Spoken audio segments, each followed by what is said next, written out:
اللہم صلی علی محمد عبدک و رسولک و صلی علی المؤمنین والمؤمنات والمسلمین والمسلمات۔ اللہ رب کائنات قرآن مقدس میں ارشاد فرماتے ہیں کہ ان اللہ یحب التوابین و یحب المتطہرین، کہ بے شک اللہ تبارک و تعالیٰ توبہ کرنے والے اور پاک صاف رہنے والوں کو اللہ پسند فرماتے ہیں۔ یعنی اس میں اللہ تبارک و تعالیٰ سورۃ بقرہ کی اس آیت میں دو لوگوں کے بارے میں ذکر فرما رہے ہیں کہ یحب التوابین، جو توبہ کرتے ہیں، استغفار کرتے ہیں، اور جو لوگ پاک اور صاف ستھرے رہتے ہیں اللہ تبارک و تعالیٰ ان کو پسند فرماتے ہیں۔ کل ہمارا موضوع تھا جس پہ ہماری گفتگو ہو رہی تھی کہ باوضو رہنے کے بارے میں، کہ وضو کی کیا فضیلت ہے، اس کے بارے میں آپ چند حدیث مبارکہ کو ملاحظہ فرمائیں۔ مسلم شریف کی ایک حدیث مبارکہ ہے، آقائے دو جہاں سرور کونین حضرت محمد عربی صلی اللہ علیہ وسلم نے ارشاد فرمایا کہ جب کوئی شخص وضو کرتا ہے اور اگر وضو صحیح کرے تو، کہ وضو کے فرائض کا بھی پتہ ہو، وضو کی سنت کا بھی پتہ ہو، وضو کے مستحبات کا بھی پتہ ہو، وضو کے مکروہات کا بھی پتہ ہو، اگر کوئی شخص صحیح معنوں میں وضو کرے، اس کے بعد آقا کریم صلی اللہ علیہ وسلم نے ارشاد فرمایا کہ جب وہ فارغ ہوتا ہے تو اللہ تبارک و تعالیٰ اس سے اس طرح گناہوں سے پاک فرماتے جیسے ابھی ماں کے پیٹ سے پیدا ہوا۔ جن دوستوں نے بھائیوں نے سفر حرمین شریفین کیا ہوگا ان کو یاد ہوگا کہ اگر ہم قباء مسجد میں جا کے وضو کرتے ہیں تو ان کا طریقہ کار یہ ہے کہ ایک شخص کے درمیان اور دوسرے کے درمیان انہوں نے ایک جگہ بنائی ہے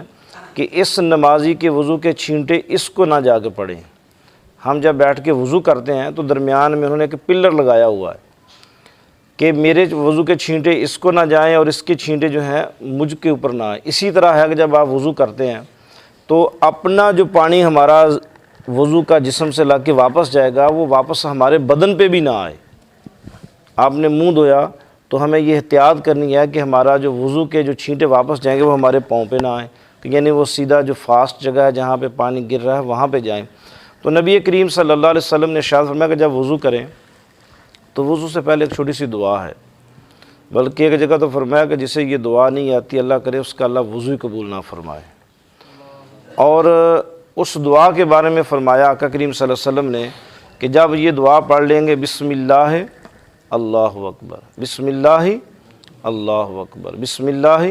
اللہ، حکم ہے کہ جب بھی کوئی نیک کام کرے، اچھا کام کرے تو اس سے پہلے مسلمانوں کے لیے کیا ضروری ہے، کیا پڑھیں، بسم اللہ الرحمن الرحیم۔ اور جب آپ اس کو تھوڑا سا ایڈ کریں گے کہ حضور پاک کی حدیث کی طرف چلے جائیں کہ جب ہاتھ دھوئیں تو لفظ کیا پڑھے، بسم اللہ اللہ اکبر۔ اب آقا کریم صلی اللہ علیہ وسلم نے فرمایا کہ آپ کے وضو سے جتنے قطرے زمین پہ گریں گے، وہ لاکھ ہیں، وہ کروڑوں ہیں، وہ لاکھوں ہیں، جتنے قطرے زمین پہ گریں گے اس ہر قطرے سے اللہ ایک فرشتہ پیدا کرے گا۔ وہ فرشتہ کرے گا کیا؟ قیامت تک وہ فرشتہ آپ کے لیے جس نے وضو کیا اور وضو سے پہلے بسم اللہ اللہ اکبر یہ پڑھا، ایک ایک قطرے سے ایک ایک فرشتہ پیدا ہوگا اور وہ یہ دعا پڑھنے والے کے لیے قیامت تک بخشش کی دعا کرے گا۔ میری آپ کی زندگی ہو سکتا ہے 10 سال ہو، 5 سال ہو، 6 سال ہو، فوت ہو جائے اس کے بعد، لیکن یاد رکھیے اللہ ہمیں نہیں دیکھے گا، اپنے محبوب کی زبان کو دیکھے گا۔ کہ میرے آقا نے فرما دیا وہ کن فیکون کی زبان ہے، جو زبان مصطفیٰ سے نکل گیا وہ سمجھ لو ہو گیا۔ اب کل ہم اس پہ بحث کر رہے تھے کہ ہمیں باوضو رہنا چاہیے، تو اس میں آپ ایک آج واقعہ سنیں کہ حضرت شاہ امبالوی رحمۃ اللہ، توکل شاہ امبالوی بہت بڑے ولی کامل گزرے ہیں۔ وہ کہتے ہیں کہ میں نے ایک حدیث مبارکہ پڑھی کہ آقا کریم صلی اللہ علیہ وسلم نے ارشاد فرمایا کہ جو بندہ باوضو رہتا ہے نا تو اللہ تبارک و تعالیٰ 4 فرشتوں کی ڈیوٹی لگاتے ہیں کہ یہ جہاں جہاں جائے گا اس کے اوپر نور کی چادر تان دیں۔ باوضو رہنے والا شخص جہاں جہاں بھی جائے گا، جہاں بیٹھے گا، جہاں کھائے گا، جہاں پیے گا، جہاں سوئے گا، جہاں سفر کرے گا، وہ زمین میں جائے، وہ دکان میں جائے، وہ کاروبار پہ جائے، آپ فرماتے ہیں کہ میں نے جب یہ حدیث مبارکہ پڑھی تو میں نے ایک دن اللہ سے دعا کی کہ اللہ مجھے نہ تو تیرے فرمان پہ شک ہے اور نہ تیرے محبوب آقا کریم صلی اللہ علیہ وسلم کی زبان پہ شک ہے، لیکن میری خواہش ہے کہ اللہ مجھے وہ نور کی چادر دکھا دے۔ آپ فرماتے ہیں کہ میں نے یہ اللہ سے ایک دعا مانگی تو ایک دن میں نے وضو کیا اور میں نے کیا دیکھا کہ جیسے میں وضو کر کے فارغ ہوا آسمان سے ایک بہت بڑی نور کی چادر آئی اور وہ اللہ نے میرے سر کے اوپر آ کے تان دی۔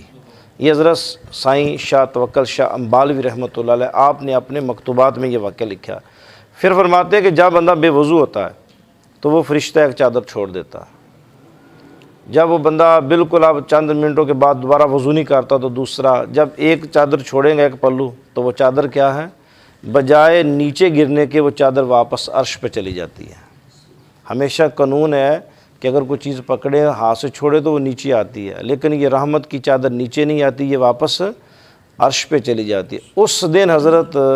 شاہ توکل شاہ امبالوی رحمۃ اللہ علیہ فرماتے ہیں کہ میں نے پھر کبھی میرا ایسا پل نہیں گزرا کہ جس پل میں میں بغیر وضو کے رہا ہوں۔ تو میں نے کل آپ کو یہ واقعہ سنایا تھا کہ صحابہ اکرام رضی اللہ تعالیٰ عنہ اجمعین کو رسول اللہ صلی اللہ علیہ وسلم نے یہ وصیت فرمائی تھی کہ وضو پہ مدام اختیار کرے۔ آپ اگر مقروض ہیں تو وضو پہ مدام کہتے ہیں کہ ہمیشہ باوضو رہنا،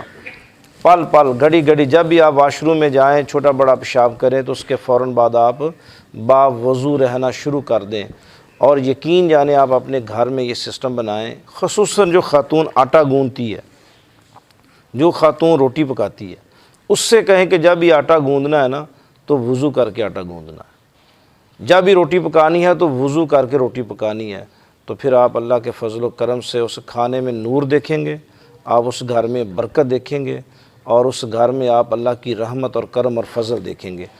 جس چیز کو ہم بغیر وضو کے پلید حالت میں ہاتھ لگاتے ہیں، کل بھی میں آپ سے عرض کر رہا تھا، وہ چیز اللہ کی بارگاہ میں ہمیں بد دعا دیتی ہے۔ جس طرح آقا کریم صلی اللہ علیہ وسلم، اب چھوٹا سا گھر ہے، اللہ تعالیٰ آپ سب کو زیارت نصیب فرمائے۔ حضور پاک صلی اللہ علیہ وسلم کا جو حجرہ مبارک ہے وہ بہت بڑا نہیں ہے، چھوٹا سا حجرہ مبارک ہے کہ بعض حضرت سیدہ عائشہ صدیقہ رضی اللہ تعالی عنہا فرماتی ہیں کہ صرف ہم اس میں 2 لوگ صرف لیٹ سکتے تھے۔ 4 پہ ایک ہوتی تھی، جہاں آج باہر جنت البقیع کا ہے تو وہاں حضور پاک صلی اللہ علیہ وسلم کی 4 پہ ڈال دی جاتی تھی، جہاں ایک پلر بنا ہوا اس کے اوپر لکھا ہوا سریر، سریر کہتے ہیں عربی زبان کو 4 پائی میں، یہاں حضور کی 4 پہ ڈال دی جاتی تھی۔ تو حضور زیادہ وقت اپنے گھر سے باہر رہا کرتے تھے۔ آپ فرماتے ہیں کہ ایسے نہ ایک دن حضور پاک گھر میں آئے، ایک روٹی کا ٹکڑا، چھوٹا سا روٹی کا ٹکڑا گھر میں پڑا ہوا، تو رسول پاک صلی اللہ علیہ وسلم نے دیکھا اور اسے اٹھایا اور بی بی سیدہ عائشہ صدیقہ رضی اللہ تعالیٰ عنہ سے فرمایا کہ عائشہ اس روٹی کی قدر کیا کر۔ اب دیکھیں کہ میرے خیال میں نے جب یہ حدیث پاک پڑھی تو میرا ایمان تو یہ نہیں ہے کہ میرے آقا کی بیوی ہو اور وہ روٹی کی ٹکڑے کی نہ قدری کرنے والے، ہو سکتا ہے ان کو نظر ہی نہ آیا ہو سکتا ہے کہ کھجور، اوپر بھی کھجور کی چھت تھی اور نیچے بھی آقا کریم صلی اللہ علیہ وسلم کے گھر میں کھجور کے مصلے بچھائے گئے تھے، تو ہو سکتا ہے کہ آپ کو نظر نہ آیا بی بی صاحبہ کو، تو حضور نے دیکھ لیا۔ تو میرے آقا نے فرمایا کہ عائشہ اس کی قدر کیا کرو، جہاں جب روٹی روٹھ جاتی ہے تو پھر انسان کی نسلیں تباہ ہو جاتی ہیں۔ آپ چاہے یورپ جائیں، سعودی عربیہ میں جائیں، جہاں بھی جائیں، کھانی ہے میں نے اور آپ نے صرف جو ہے وہ 1 وقت کی یا 2 وقت کی روٹی ہے، وہ بھی نصیب ہوگی یا نہیں ہوگی۔ اللہ نہ کرے کتنے لوگ ہیں جن کو لا علاج بیماریاں، وہ کہتے ہیں ڈاکٹر آپ نے روٹی نہیں کھانی، بس آپ نے جوس پہ گزارا کرنا ہے، آپ نے تھوڑا سا ہلکا لائٹ ویٹ لینا، آپ نے زیادہ نہیں لینا۔ تو عزیزان محترم، دعا جو ہے وہ چاہے جانور کی ہو، وہ چاہے روٹی کی ہو، وہ چاہے رزق کی ہو، انسان کو بہت اوپر لے جاتی ہے۔ تو کوشش کریں، کل بھی میری یہ خواہش تھی کہ ہم جتنے بھی بھائی ہیں تو کوشش کیا کریں باوضو رہا کریں۔ آپ باوضو اپنے گھر میں رہیں، باوضو اپنی فصل کا چکر لگائیں، باوضو، آپ کا ٹائم کم ہے۔ ابھی 2 سال پہلے فیصل آباد زرعی یونیورسٹی نے ایک تحقیق کی ہے، انہوں نے 100 ایکڑ گندم کاشت کی، 100 گندم ایکڑ کے اوپر انہوں نے اس کے مختلف 5 ایکڑ کے انہوں نے بلاک بنا دیے کہ یہ 5 ایکڑ علیحدہ کر دی، 5 ایکڑ علیحدہ کر دی، 5 ایکڑ علیحدہ کر دی۔ اب دیکھیں کہ یعنی چیز کی برکت دیکھیں۔ اب زرعی یونیورسٹی نے ریسرچ کی ہے کہ تمام فصل کو جو 100 ایکڑ گندم تھی، ایک جیسی ڈی اے پی ڈالی گئی، ایک جیسی یوریا کھاد ڈالی گئی اور ایک جیسے 5 پانی لگائے گئے، لیکن ایک کام انہوں نے کیا، ایک 5 ایکڑ میں انہوں نے گانے لگائے، ایک 5 ایکڑ میں انہوں نے جو ایمپلی فیئر پہ جا کے جو ہے وہ گالیاں ریکارڈ کی تھی وہ سنائی، ایک 5 ایکڑ میں انہوں نے کیا کام کیا کہ لوگوں کی مختلف گفتگویں ریکارڈ کی وہ جا کے لگائی، اور ایک 5 ایکڑ میں انہوں نے سورۃ الرحمن کی تلاوت لگائی۔